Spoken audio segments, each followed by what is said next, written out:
All right. Back with another one. So, in this tutorial, I am going to show you how to be able to save a Google form in progress. Oof.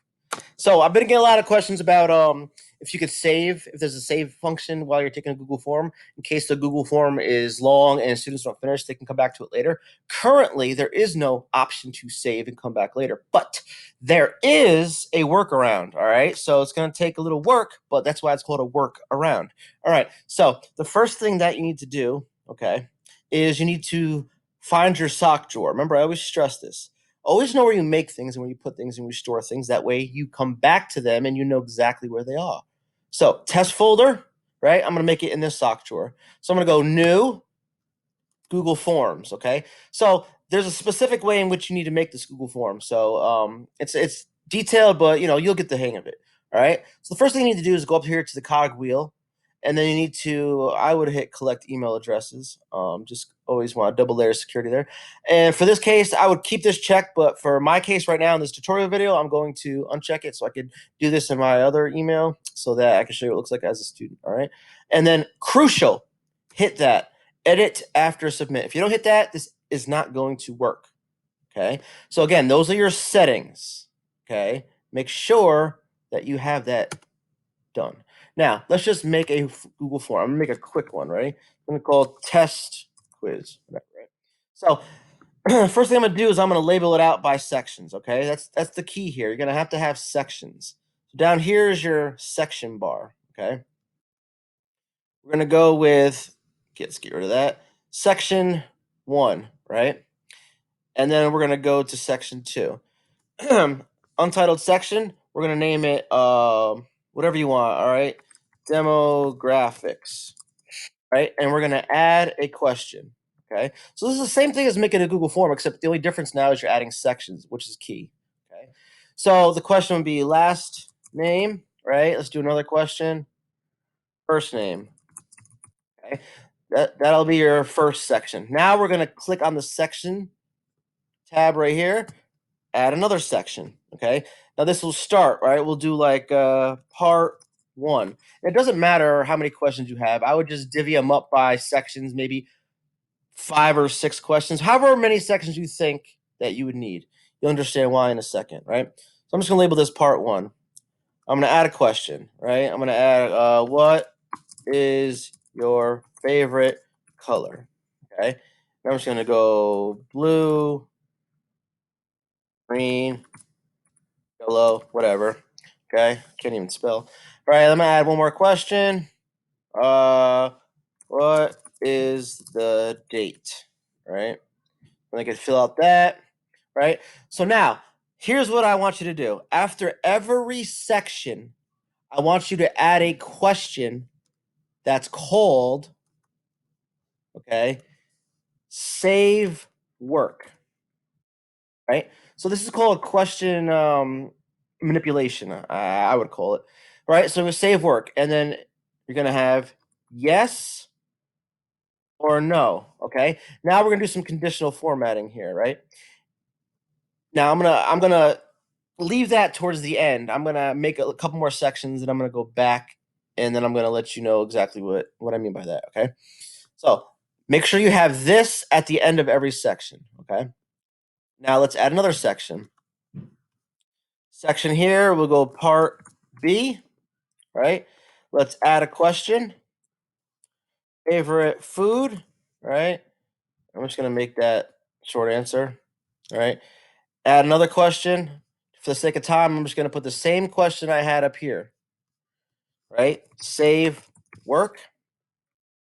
Down here will be yes or no, okay?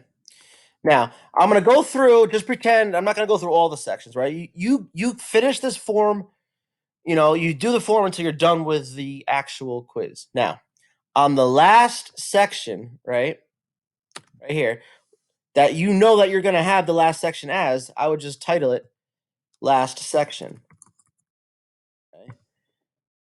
Spell, or I can't do that. All right. So then let's just add a question. Right here, we're just gonna put favorite drink, right? Whatever, right? It doesn't matter, okay? Now, the reason we created this last section is because we're going to conditionally format it so that when you're in progress with your questions, you could skip ahead to the last section, hit submit and save it, and then be able to finish it at a later time. All right, I'm going to show you all that in a second. Okay, so remember how I added this question right here, save work? Now we're going to do conditional formatting. So based on whatever answer they pick here, right, they're going to go to either the next section or the last section.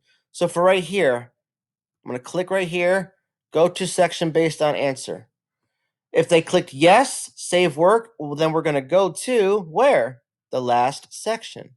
If they say no, then they're going to go to the next section, okay? Same thing here, part B. Save work, yes. Remember, 3 dots, go to section based on answer. If they hit yes, you go to the last section. No, you go to the next section, okay? And then you just do that for all your sections. Now here's the last section. You don't have to do anything with that, okay? So that is the basic setup. Now I'm going to show you how it actually works because I know some of y'all aren't going to believe me. Check it out. Ready? So now I'm just going to send this quiz to my private email, okay? So I'm just going to go Matt Decker 1982.com, okay? Now, I'm going to hit send. Okay. Now I'm going to go to my other email. Here it is right here. And now I'm going to fill out the form, okay? So here we go. Email address. I'm going to put mine in. NECSG.net. All right. Go to the next one. Last name, Decker. First name, Matt. Go next. Right. So what is your favorite color? I'm going to pick blue. What is the date? I'm going to pick this date. Right. Now, let's pretend that I am done for the day. Obviously, I have not finished the quiz, but I want to save, quote unquote, my work.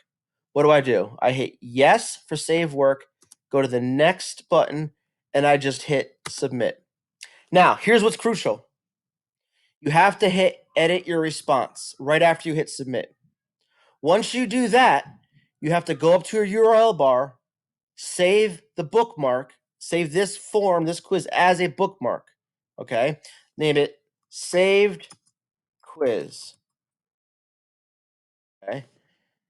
And I might put it in a new folder, right? In a second, right? So hit done. So now I know up here that I have a saved quiz. Okay? And this is the quiz that I will go back to the following day or later on during the day. Okay? Now, you could also actually make another folder that's called saved quizzes. You don't have to, right? So there you go. Now let's exit out of this. Now pretend today is tomorrow. I'm gonna, open up a new tab. I'm gonna go. Actually, I'll open it right from here. Save quizzes. Go back to my saved quiz, and there it is. Look, all of your answers are already saved. Okay, and you could just continue on. This time you would hit no, and then go on to the next. Right now goes to the next question. So those are the crucial and key steps. All right. So I know it's a lot of steps, but like always, if you want something to happen and it takes a lot of steps, then that's just what you're going to have to do. Right. So if you ever have any questions on this, contact me or Melissa. All right. I want you all to have a safe and great day.